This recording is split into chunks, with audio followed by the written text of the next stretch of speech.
Coaches, let's begin our look at teaching the quarterback and wide receiver to read coverages by probably, I think, one of the most fundamental ways in which to teach coverage reads. We talk about this with our quarterbacks the very first time we meet with them and our receivers about reading the roof line of the coverage. I think it's probably the most elementary way. I think it's still one of the best ways to potentially dictate coverages prior to the snap of the ball. One of the reasons you're trying to teach your quarterbacks and wide receivers the ability to read coverage before the ball is snapped is to allow them to have an idea or a plan based on whether it's a run play or a pass play, which is the most optimum release, best optimum stem, if you are making conversions in your routes, what conversions to make, and it also allows the quarterback and wide receiver to kind of predetermine what that coverage is dictating them as far as the play goes. The first thing we talk about when we talk about coverage reads to our quarterback and receivers is the roof line. How do we explain the roof line? Well, the roof line to us coaches really has a lot to do with when you look at the overall coverage, and let me say this to you coaches, how do you do that? I think you can read left to right. I think you can read right to left. How we prefer to do it at UW-Whitewater is we always read strong to weak.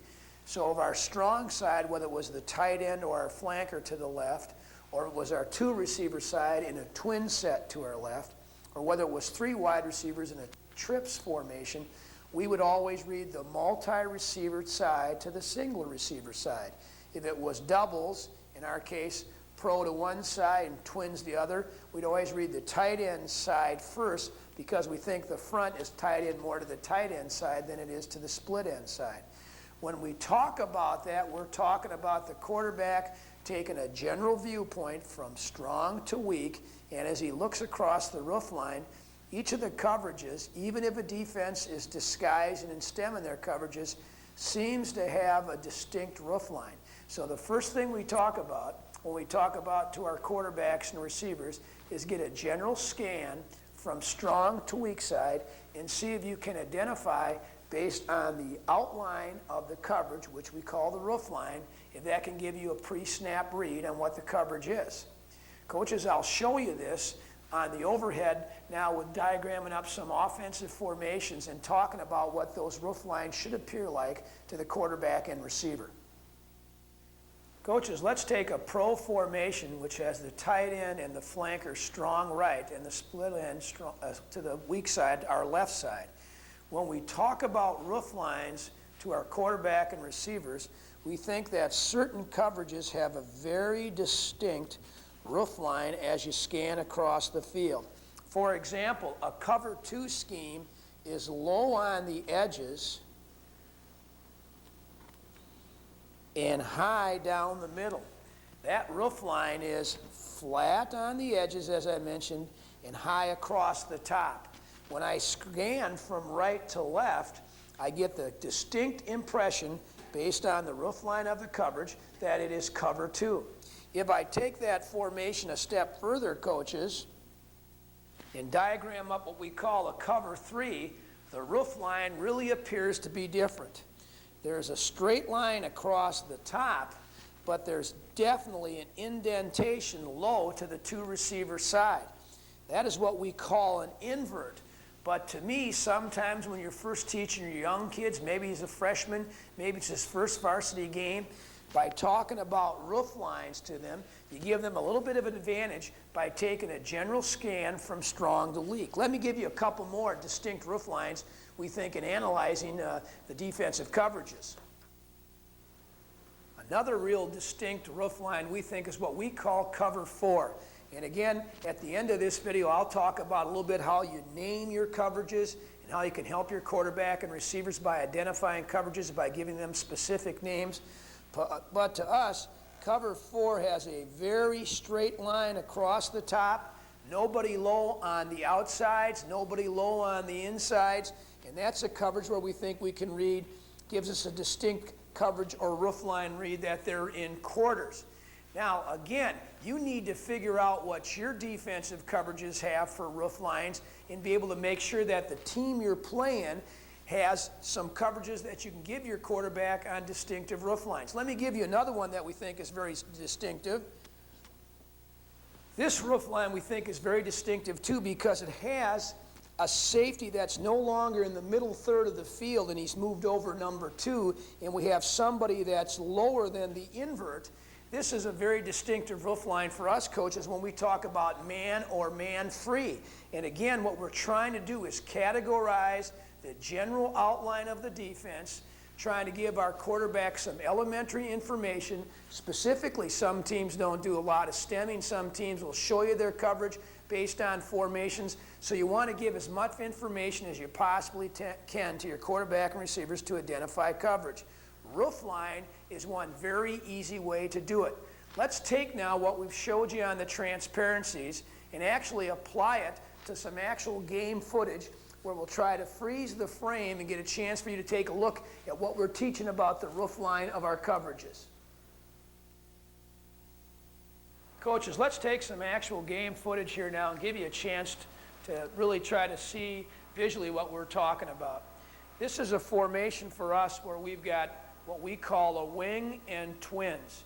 And we're going to read the roof line of the coverage now to help us get an idea of what they're playing. As you kind of see, we've got what we'd call an invert player to our twin side. And we look like we've got a man that's in an outside third responsibility. We look like a free safety that's playing directly in the middle of the field between the hashes. And we have a corner that's a little bit lower, but remember now he has no wide receiver for an immediate outside threat. So we would tell our quarterback as he scans from strong side to weak side, this being the strong side, that it appears it's that roof line that has kind of an indentation to the 2 receiver side, or in this case, our twins.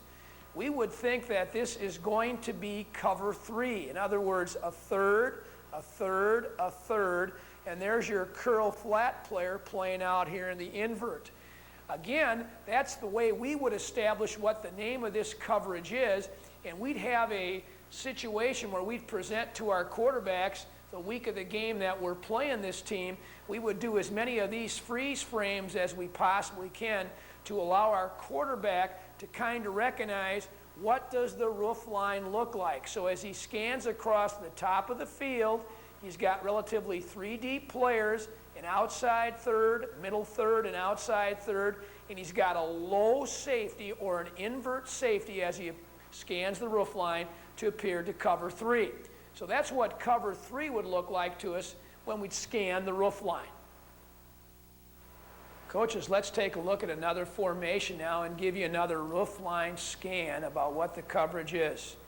Here we are now as we've moved our formation, what we talked, a tight end and a flanker, what we call deuce left and twins to the right. Our quarterback scan process should start to the strong side, which is his left, and read across the top. It appears that there's a man in the middle third of the field, a free safety playing cover 3, and this same pattern that we showed you before on the roof line read appears to be cover 3. This is not what we showed you on the roof line, but as I mentioned to you, you always want to make sure, does the defense stem or not? This is a perfect cover 3 roof line over here as we read it, but it seems to be a little bit skewed on the top side.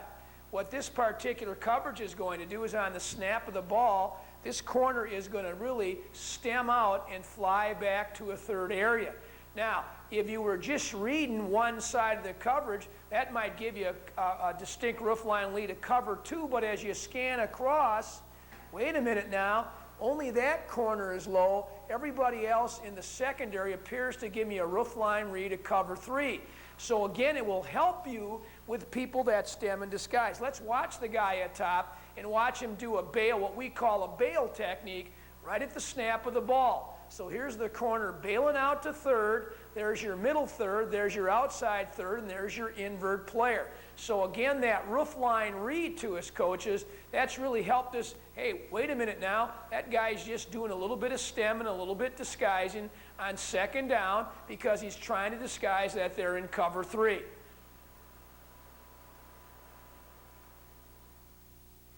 Coaches, now here's a perfect example of a cover 2 roof line read.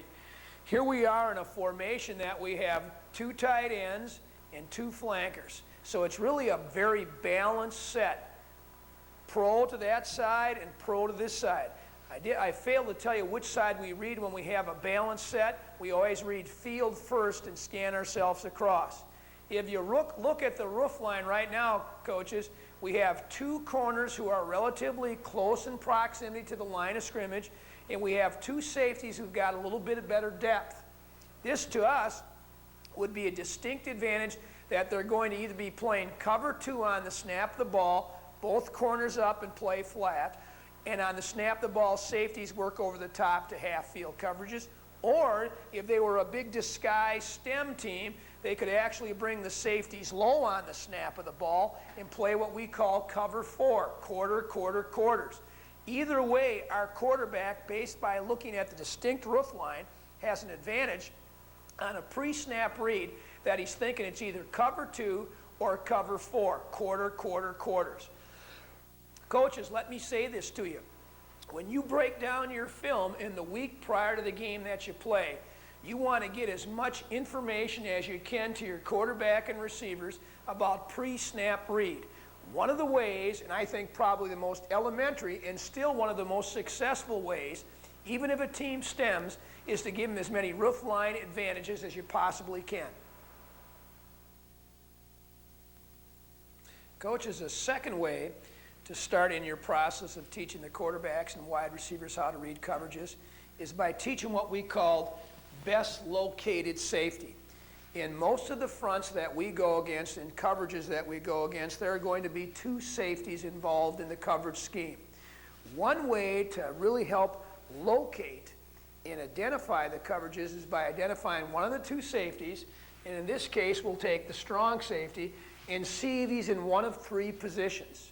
We always say this: if he's in an invert position, and an invert position to us means he's splitting the difference on the 2 receiver side between the widest receiver and the second widest receiver, and he's kind of splitting the difference about 5 to 6 yards off the line of scrimmage, and that should be a real indicator that it's going to be some form of cover 3, and he's a curl flat player. We also say to our quarterbacks and receivers, if the strong safety is located high, meaning a depth of deeper than 8 yards off the line of scrimmage, it's a real strong indicator to us that he's in cover 2, half-field coverage, 2-man, half-field coverage, or cover 4 where he's playing quarter coverage over the top. The third place that he can be is he can be low. And we talk about 2 different indicators about being low. Is he low over the number 2 receiver? Should mean that he's probably in some type of man coverage. Is he low and off the edge of the widest player to that side of the line of scrimmage? Strong indicator that he's in some kind of blitz mode, and you better be ready to get us into a quick pass game or make sure that we can throw a pass before the strong safety gets to us. Now, coaches, you need to understand this. When you start talking about best located safeties, make sure you've analyzed the film and understand which is the most advantageous safety for your quarterback to be keen on and your receivers. We always think that you got to give your quarterbacks a variety of ways to read the coverage, and then each game might dictate which of the 2 or 3 coverage reads that you use in that particular game. I will show you next on transparencies how each of those locations of the safety will help you dictate the coverage they're possibly in. Coaches, here are 2 examples of what we talk about a strong safety being in an invert position. In the top one, we have him inverted versus a pro formation, splitting the difference between the Y and the Z, the tight end and the flanker, which really indicates to us he'll probably be in a curl flat mode in coverage responsibility. Here's a strong safety in an invert position versus a twin set. Z and an X, flanker and a split end. Usually the strong safety is taught to have a little bit of inside leverage over the number 2 receiver, which again would be a very strong indicator to us that he would have curl flat responsibility. So we talk about, when we talk about a way to read the safety, identify who the strong safety is, and find out if he's in an invert position. Invert position to us is a very strong indicator of cover 3. 3 deep and 4 underneath, with the strong safety having the strong curled, strong flat areas. The second way we've talked about indicator of coverage is if the strong safety is located high. For example, on the pro set that we have here, we have the 2 receiver side, and now the strong safety is located high over number 2. Probably 8 to 10 yards deep. Some guys play them a little bit deeper, up to 12 yards. That would give us a strong indication. Cover 2, he's got a half, or cover 4, he's got a quarter. Now we look down, and we think an even stronger indicator is when you put yourself in some kind of twins or one-back formation, and the strong safety remains high, 8 to 10 to 12 yards off the line of scrimmage, and now somebody from the box, the linebacker, moves himself out. Again, a very strong indicator that safety is going to stay high in its cover 2 or cover 4, either half-field coverage or some type of quarter coverage. Now, the third way we talked about being able to recognize that strong safety is the best located safety is the strong safety is low. In the top diagram, the strong safety is in close proximity to the line of scrimmage, maybe 6 to 8 yards, but yet he is over number 2. Remember, in our invert, he was splitting the difference between our tight end and our flanker. Now he's lined up low, but he's directly over number 2. Strong, strong indicator that he is locked up man-to-man coverage with a number 2 receiver. Down here at the bottom, we have a strong safety really low at the line of scrimmage, and usually aligned outside the number 2 receiver to the strong side. This should be a primary indicator to us that that strong safety is in some kind of blitz node, and now we've got man-to-man coverage behind it. Either one of those indicators should be to us very strong on our pre-snap read that we've got some kind of man coverage behind it, and that's us using the strong safety as the best located safety. Coaches, let's give you an indicator of what we talked about, a perfect example of the cover 3 look with the strong safety in an inverted position. There is the strong safety, lined up, equidistant between the tight end and the flanker, and about 4 to 5 yards off the ball. Very strong indicator that he's going to have strong curl to strong flat area. And of course, as we go on now in our discussion, you always have to make sure that if a team's doing some disguising or what we call banjoing, coaches, combination coverage with the free safety and the strong safety, that you have to add an additional read, which we'll get into. But on our pre-snap read, perfect example of a strong safety low, but in an invert position. Let's take a look at that. There's a perfect example of the strong safety playing a little curl flat. All right, coaches, here's another strong indicator now of our strong safety being low on number 2, but look, head up, nobody over the top, strong, strong indicator of man-to-man coverage.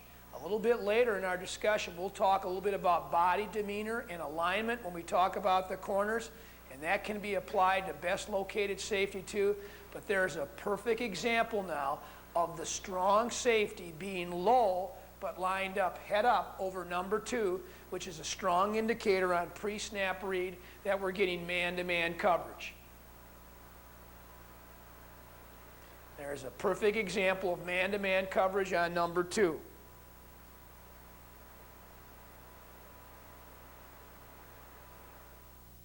Coach has taken that same principle now about the best located safety. Here's the strong safety now, and look where he is. He's high, which would give us an indicator. Cover 2 if the corners are low. Cover 4 if the corners are over the top. But again, best located safety. High shows you the 1, 2 previous. Low and over number 2. Low in an invert position. So that's a second way in which you can predict pre-snap and on snap a ball what the coverage of the defense is going to be. Coaches, let's give you a third way now to help your quarterbacks and receivers both pre-snap and post-snap the coverage read. And let's talk about best located safety, now the free safety. Let me say this before we get into this aspect of it. I don't think the free safety is a reliable and as good a person to have the best located safety as is the strong safety is. If you're getting a lot of cover 2 and a lot of cover 4, what we talked about quarters, and which we'll analyze with you later on in this video, the free safety is a good choice to use. The problem about cover 3 and man coverage is the free safety has almost the same alignment in each. So sometimes using the free safety as the best located safety might not be the optimum way to read coverage. Again, try to fit it into the scheme that you're facing. Try to fit it in to see if that free safety is the best located safety or the strong safety is the best located safety. We think there are 3 position coaches that you have to analyze when we're talking about the free safety. 1, if he's in the middle of the field, we think that's a strong indicator it's going to be cover 3, 3 deep, or man coverage. As I mentioned to you, one of the problems about using the free safety, sometimes in the middle of the field, you're not sure whether it's cover 3 zone coverage, 3 deep, or cover 1 or 0, which to us is man, because we got to then go look to the strong safety. So sometimes you're double reading when you use the best located safety as the free safety, but a lot of people do double read coverages, and we do too, depending upon what kind of disguise we're getting. No question about when the free safety is high and off a hash, very strong indicator to us it's cover 2 or cover 4. And there's no question about it when the free safety is lower than normal. He either is in a blitz situation, which we don't see very often, or he's in a man-to-man situation where he's covering number 2 because the strong safety is in a blitz mode.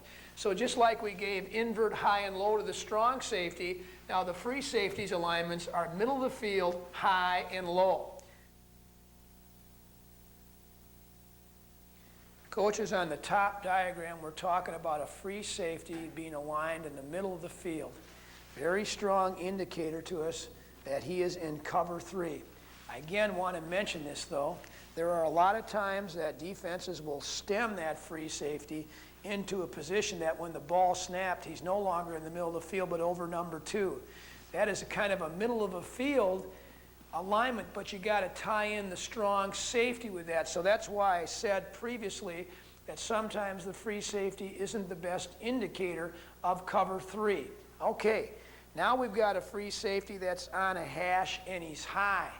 He's not in the middle of the field, but he's high over the hash.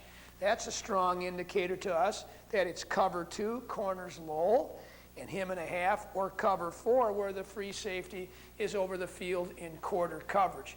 So again, as I mentioned, you've got to figure out based on what your alignment is and how they align or how you think they're going to align to allow your quarterback to have the best located safety. Let's show you the third way now about the free safety being low.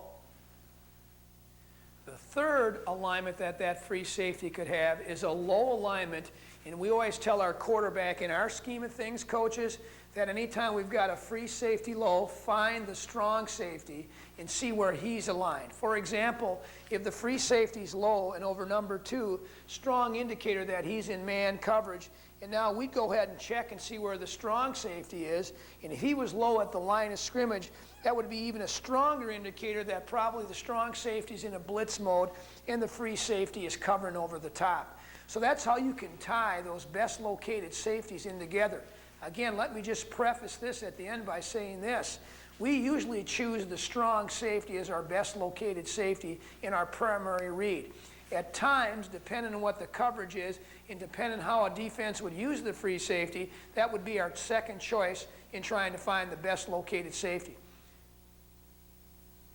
Coaches, remember we talked about alignment of the free safety now? Let's take a look at, in this structure of this defense, a team that's given us a perfect cover 3 look with the free safety being the best located safety to pick out.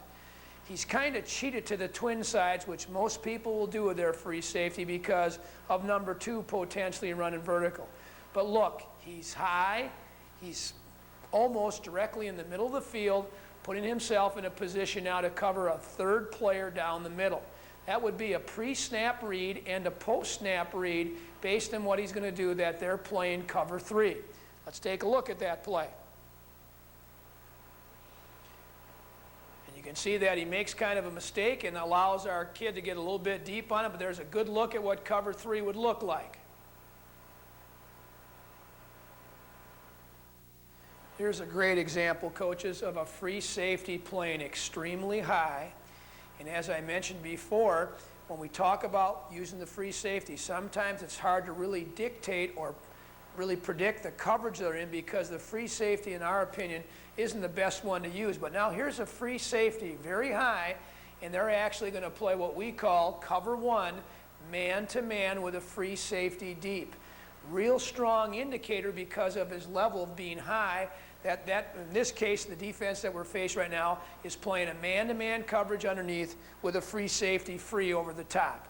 We'll let you get a look at that. You can see now where we're getting, how this, and of course we did teach the strong safety in with that free safety read.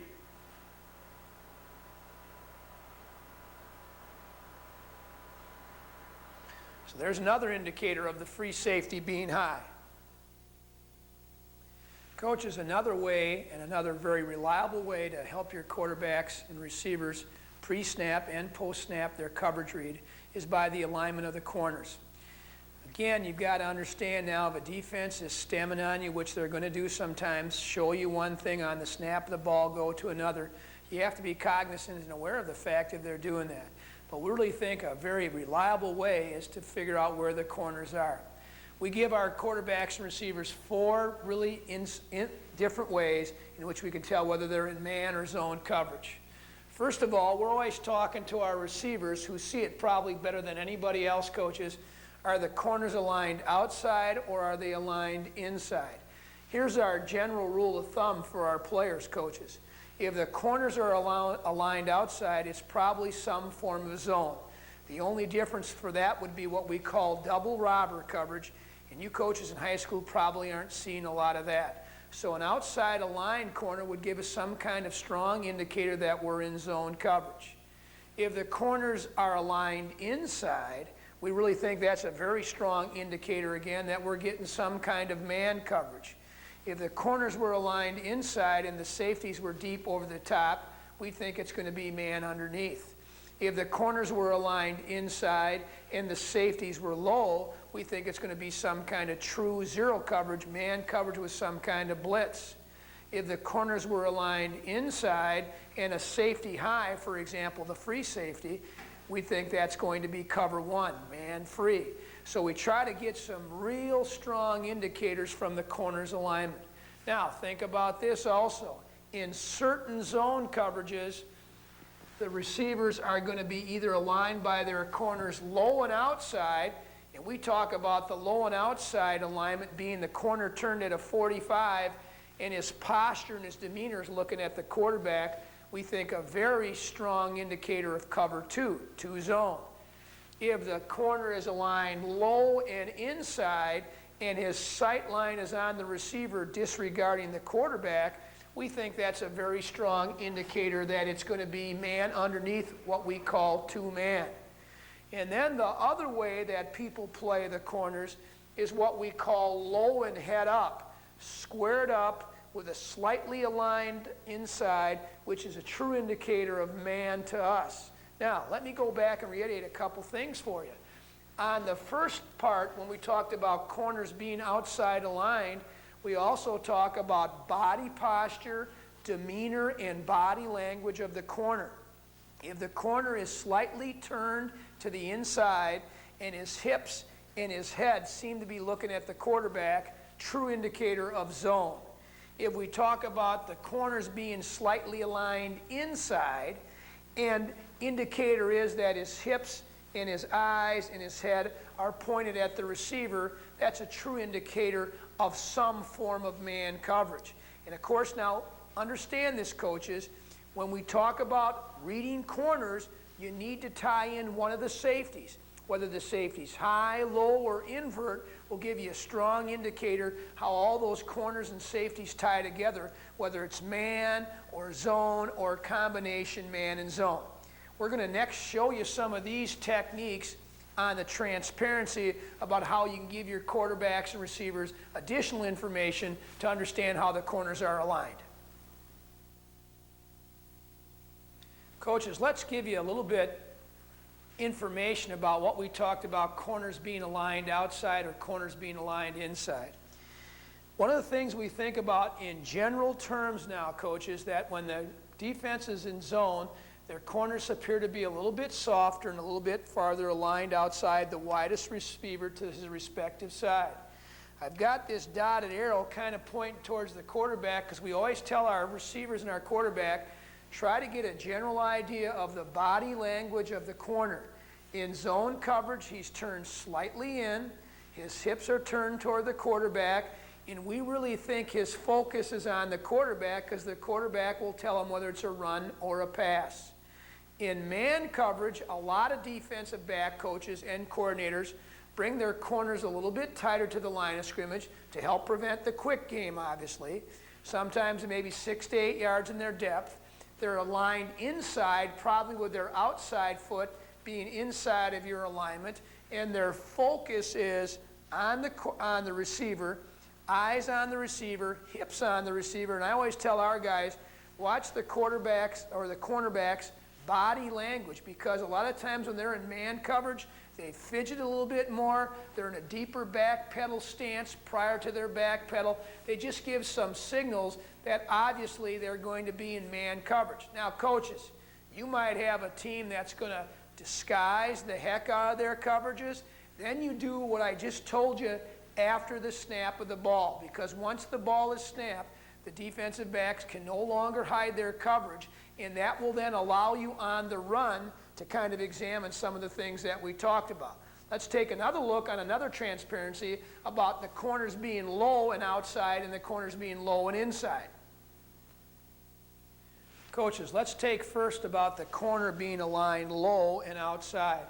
Here's where I think it becomes very critical for you as a coach and for your quarterback and receivers to be able to tie in the best located safety into this coverage read.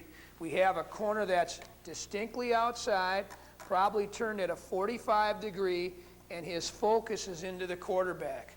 That should tell our quarterbacks and receivers that he's responsible for flat area, and their next read should be over the top to see if there's a safety that's in a high position playing what we call half-field coverage. Of course, obviously those two things tie together very significantly. On the second diagram we have, the corners align at about the same depth, but there's a distinct difference in where he's aligned. He's aligned inside the widest receiver's technique, and he's not looking back at the quarterback. His focus seems to be on the flanker or the receiver to his respective side. We call that two-man or 5 underneath man-to-man coverage 2 deep, and we always tie in the safety involved in that coverage scheme. Now, the third one, which we talked about on our overhead, that we wanted to present to you, is now the corner looks to be more head up, probably more squared stance. He's got a little bit of an inside alignment, but as you look over the top, the safety has disappeared. That is a true indicator to us that they're blitzing 6, 7, or 8, and that corner is going to be in man coverage. You really need to work hard for your quarterback and receivers to recognize that coverage, because for us, if that coverage presents itself, we'll be in a situation where we might check out of certain plays and check into others, or it might constitute a different blocking scheme by our wide receivers. Either way, they need to be able to recognize when the corner's low, but it doesn't look like he's either outside or inside with those techniques and demeanors we talked about, which is a strong indicator of blitz man, what we call cover zero. So coaches, there's another way now for you to establish a fourth way to read the coverage. Coaches, the most effective way for you to use the next coverage read is when a team plays a traditional cover 3, which is 3 deep and 4 underneath. Remember, we talked about the strong safety and our best located safety aspect being the invert player to the 2 receiver side. Well, what we call the will backer, the weak outside linebacker, he has the same responsibility as the strong safety does to the split end side of the formation. We think there are a number of ways, coaches, in which you can help predict the basis of the coverage by checking the will backer. Now, when would you use the will backer as opposed to the strong safety? I made a point earlier that you have to understand if the defense is doing what we call banjo coverages. That means putting the strong safety in an invert position on the two receiver side, but yet actually working a banjo combination on the tight end and the near back. So that if the tight end goes to the flat, the strong safety jumps him and the backer takes the near back. Or if the tight end goes inside, the inside backer takes him and the safety takes the near back. It is a great way to disguise cover three.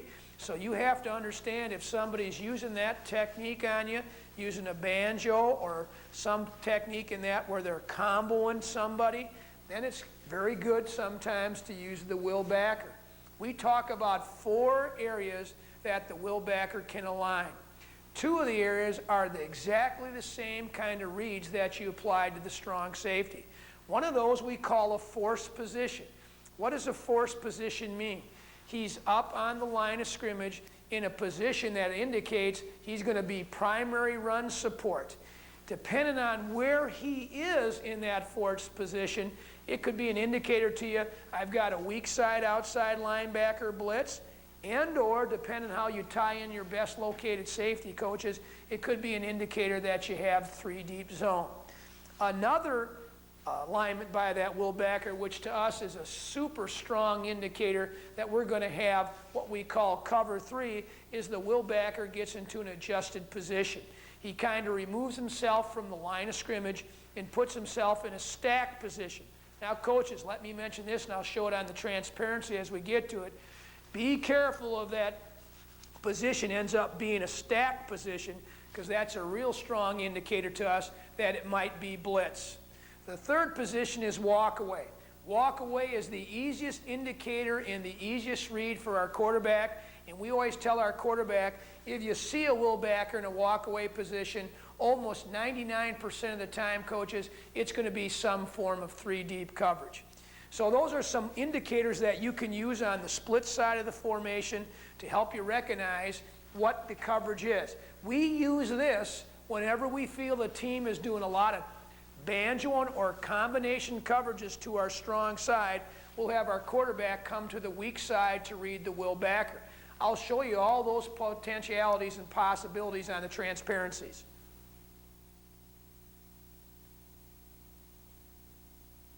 Coaches, on the top one is an indicator for us, what we call force.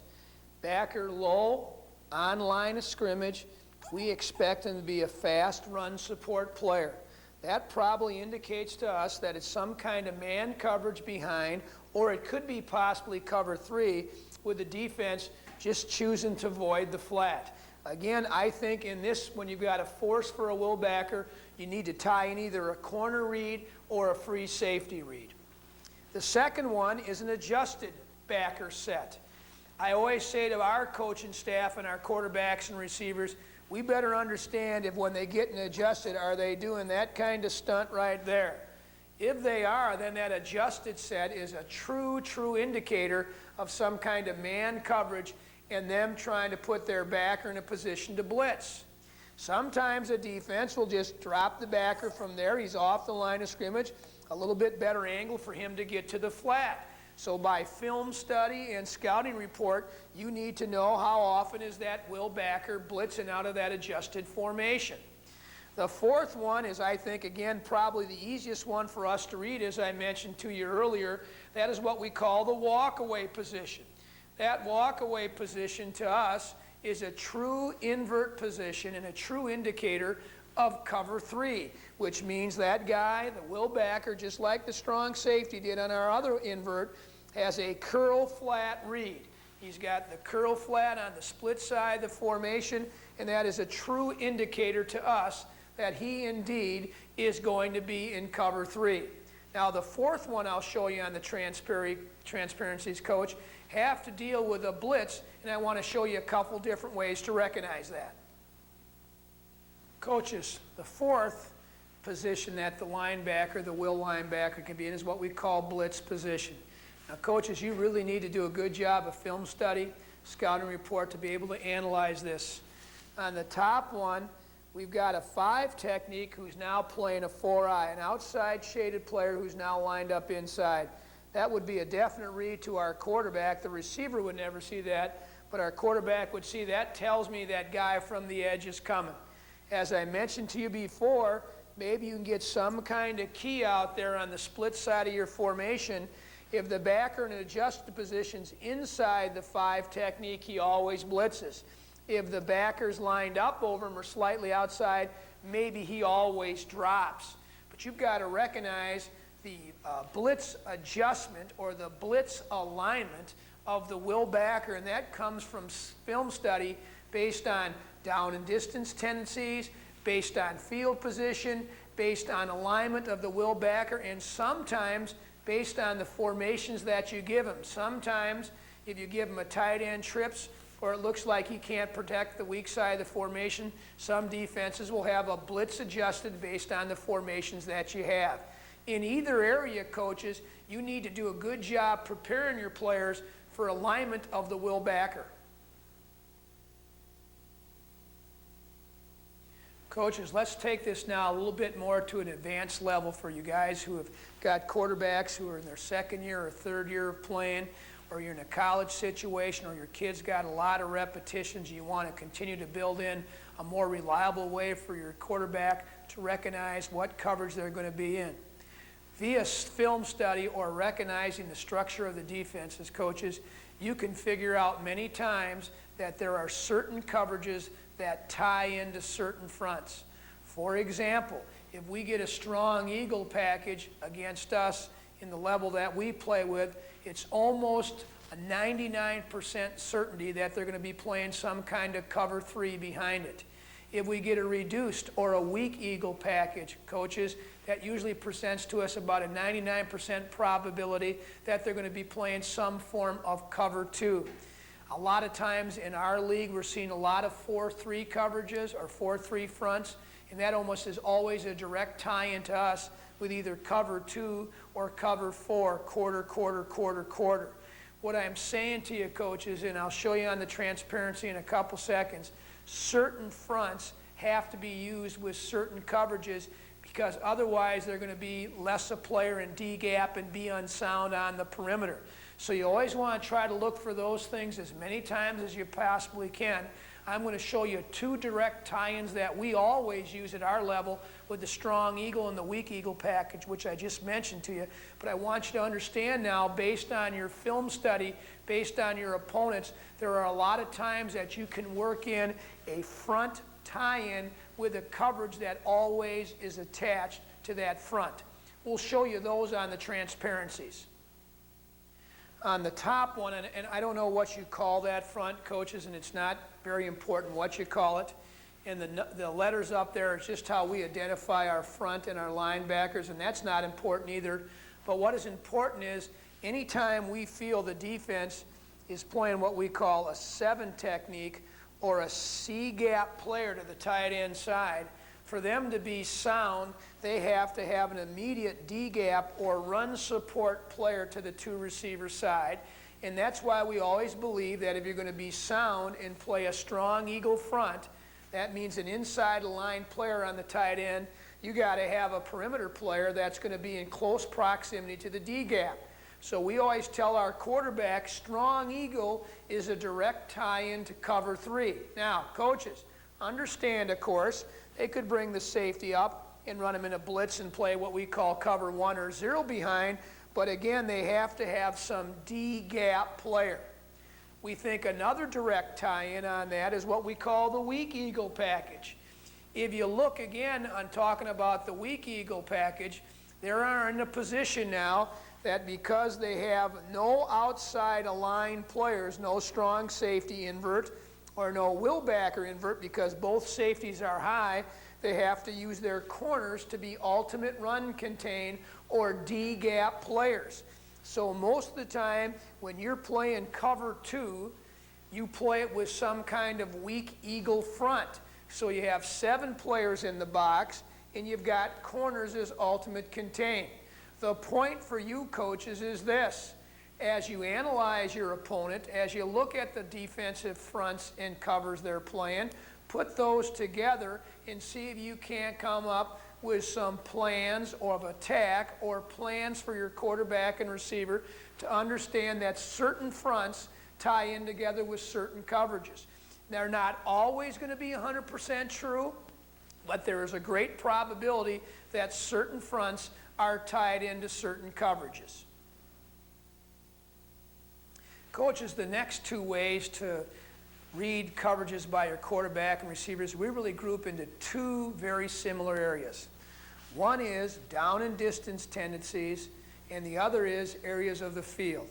Now, coaches, again, I think this is arrived at this by doing thorough scouting, doing thorough game planning by looking at the film, what they've done against other opponents.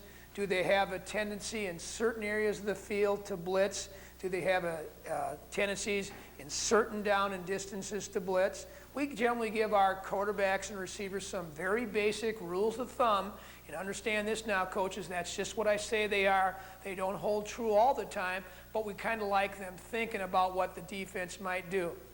We think that on first down, depending on what type of front that you're facing, first down usually seems to be to us a normal down and distance tendency. Not very high blitz happening. Now, some of the attack defenses, coaches, that you might be seeing, in our league we have 2 or 3 attack defenses modeled after Virginia Tech. Heavy first down blitzing defenses. And the reason for that is they want to get you out of normal down and distance tendency. They'd like to put you in 2nd and long, 3rd and long. They want to put you so that they feel they got to make you throw the ball. So don't use the general rule of thumb only against all defenses, because, coaches, it depends a lot upon what the structure of the defense that you're facing. We often think also that if you stay in a normal down and distance in 2nd and 3rd down, the probability of defense blitzing really rises. And of course, 3rd down 15 years ago was probably the only time defenses blitzes, especially when they had you maybe in a 3rd and situation where they knew you had a pass. In our situation now, as we look at normal defenses, 2nd down, depending on whether you're +7 or -7, has a huge tendency in whether they blitz or not. Now, for me to say that you're playing in your high school league and that the defense is going to blitz on 2nd and 7, that would be wrong. But the point is, you need to find out, based on film study and scouting report, when does that team seem to be blitzing? Coaches, don't leave this out of the formula. What are you doing on certain down and distances? They're scouting you. They're breaking down your offensive attack. Are you doing something on certain down and distance tendencies which allow them to do certain things versus you? Self-scout. The second area, which I think is huge when you look at defensive coordinators and defensive structures. Where do they like the blitz? When do they blitz in what areas of the field? You have all heard about the red zone area of the field. We start our red zone at about the 27-yard line. Why? We think defenses become a little bit more man-to-man oriented in their coverage and a little bit more blitz. But you know what, coaches? I'm going to put my foot in my mouth and say this. In the last 4 years, we've seen more zone coverages from the +8 to the goal line than we've ever seen before. And the reason is everybody on offense is doing the crossing and the picking type routes, the rub-off type routes, back into a flat, trips, those kind of things, which really give man-to-man coverage some very tough responsibilities. So the defense has reacted to that and played a little bit more zone coverage. I'm saying to you, when you talk about tendencies in the field, again, self-scouting, what do you do in certain areas of the field? Scouting your opponent, video and or scouting, and coming up with a plan based on what you think they're going to do. Now, coaches, understand this. When you give general rules of thumb to your quarterback, he is also going to tie in all the other coverage reads that we've been talking about in this video. And putting all those together gives your quarterback and receiver the best chance to be successful at being able to identify and predict with a higher degree of certainty whether they're going to be playing zone or man, whether they're blitzing, and what they're doing in certain areas and in certain down and distances. Coaches, let's give your quarterback and receivers and you another way to read coverages. All of you have faced some teams that seem to do a great job of disguising, seem to do a great job of trying to confuse your quarterback. Maybe they line up 4 across the board and stem their corners up. Maybe they line up 4 across the board and invert a safety up. Maybe they give you such different looks that it's very, very difficult to tell the coverage they're in. Here's one way we give our quarterbacks a chance if a team is doing a great job disguising. We tell the quarterbacks, if you can't get the standard coverage reads that we've given you, and coaches, we've given you a lot, and I think you need to have an arsenal, a repertoire of what your quarterback can do, because certain defenses will allow you to have a better read than others. We tell our quarterback, if all else fails, on the snap of the ball, read the faces of the inside linebackers. Coaches, I can probably demonstrate this best by you just looking at me. We tell the quarterbacks that if it's a zone coverage on the snap of the ball, the inside backers will actually move away from you and turn their face away from the line of scrimmage as they start to work to the extent of whatever zone they have. So a great way to recognize zone coverage is on the snap of the ball, the linebackers turn their face away from you and move away from you. That should be a key indicator to the quarterback and the tight end and the running backs involved in your pass scheme that it is some form of zone. If on the snap of the ball the linebackers move downhill and their face seems to be targeted towards the line of scrimmage, either locking on a back or locking on a tight end, or sometimes a back that's removed in one back, strong indicator, coaches, that backer is in some form of man, which should tell you everybody over the top's in some form of man. Now, coaches, let me take this a step further, because you know now in the late 90s and the early 2000s, we are getting a lot of teams that are zone blitzing. What does a zone blitz mean? It means a second-level player blitzes and a down lineman moves off the line of scrimmage to help defend a certain zone. Those people that are doing those fire zone or those zone blitzes, you got to try to package your combination reads, your coverage reads, based on safety or based on who do you think is the D lineman that drops the most often, because they do kind of skew some of the coverage reads that we're talking about. I'm not sure in high school you're seeing a lot of fire zones. I'm not even sure in college there's a lot of fire zones. And again, we sure like to hope that people are rushing linebackers and dropping D linemen, because we think that is an opportunity for us on offense to make a huge play. But the point that's being made here is make sure you understand what the defense is doing so you can tie your coverage reads in.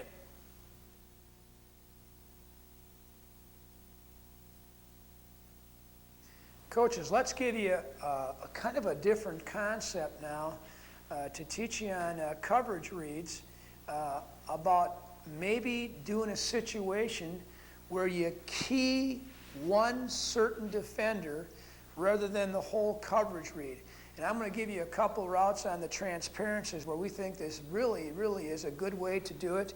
And what it does is kind of take some of the disguising and the stems that defenses can throw on you, and allows you to read kind of one defender or one area more than it would be. And we often talk about this in our boot package as high to low reads or low to high. So we're going to kind of defend, key one defender or one area, then trying to get a whole coverage read. Now, coaches, sometimes this method is good if you have a young quarterback, or this method is outstanding, in our opinion, if you're trying to break, contain, and get on the perimeter with your quarterback.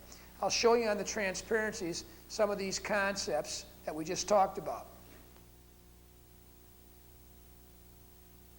Coaches, up in the transparency, we have one of our most common play action passes, what we call our boot route. And our boot route is going to put somebody short, somebody deep, somebody in the intermediate, and somebody for a throwaway.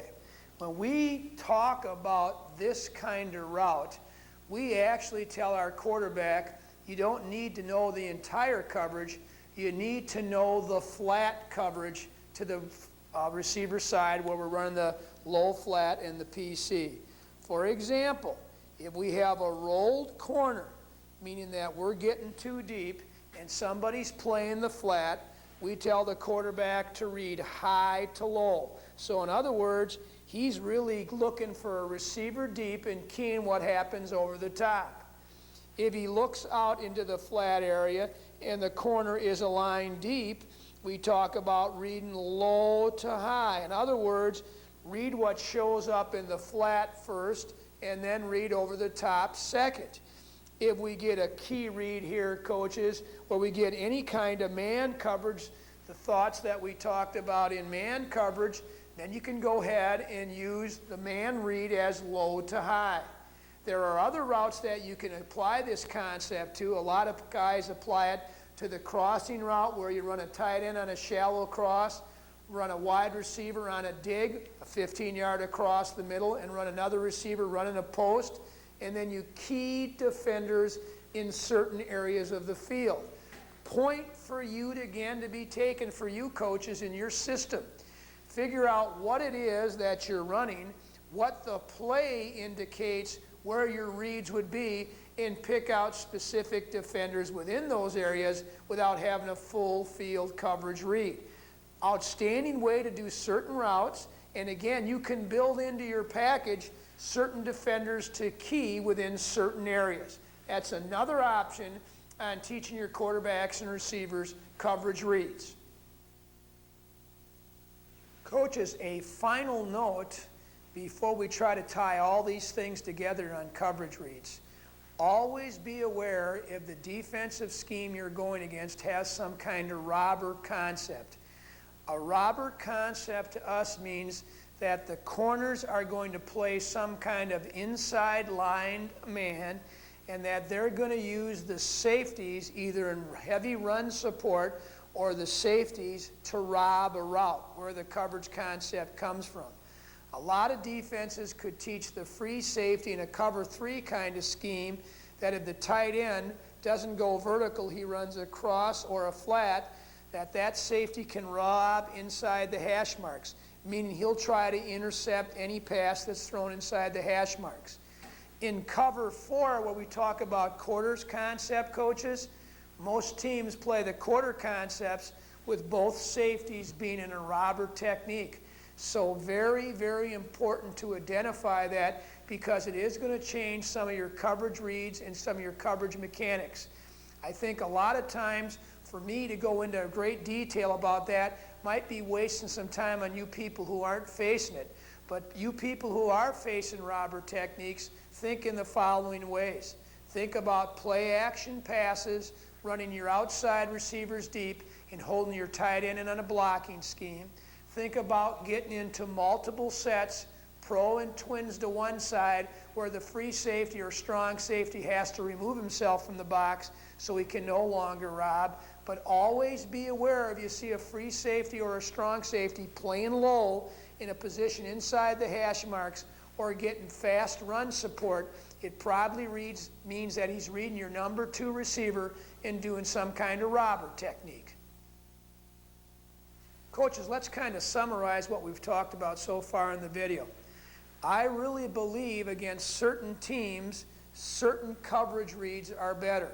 I think it's important for you to give your quarterback and receivers an arsenal. In other words, teach them all the different ways to read coverage and then select which is the best about the opponent that you're going to play on the Friday or Saturday that you're going to play them.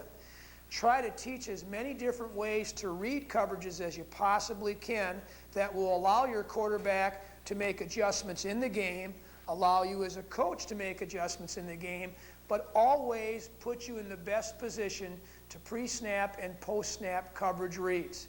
The last thing I'm going to talk about really is kind of tying all these things together and trying to give a package of terminology for your quarterbacks, your receivers, and your other coaches so that you can communicate on the sidelines in a very quick and streamlined fashion.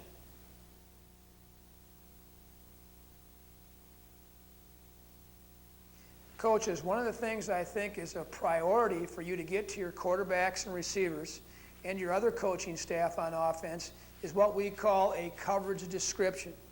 A coverage description for us numbers all the coverages that we are going to see and assigns them a specific number. So when I talk about to our kids to cover 4 or talk about cover 3, they have instant recognition about what I'm talking about. You need to take the coverages that you're facing in your conference and the teams that you play, break those coverages down and group them according to however your defense calls their coverages. We like to have our defense have the same numbers for their coverage that we assign ours, so even when we talk about interstaff between the defensive and offensive coaches, there's an instant recognition and instant communication about what each of the coverages are assigned and what happens. How many people rush, how many people drop, who is assigned to what areas of the field, how zones are opposed to as mans and combination coverages. I think it's a very strong suggestion that you start to group those coverages so you're able to recognize and communicate all the things that you need to do in the heat of the game.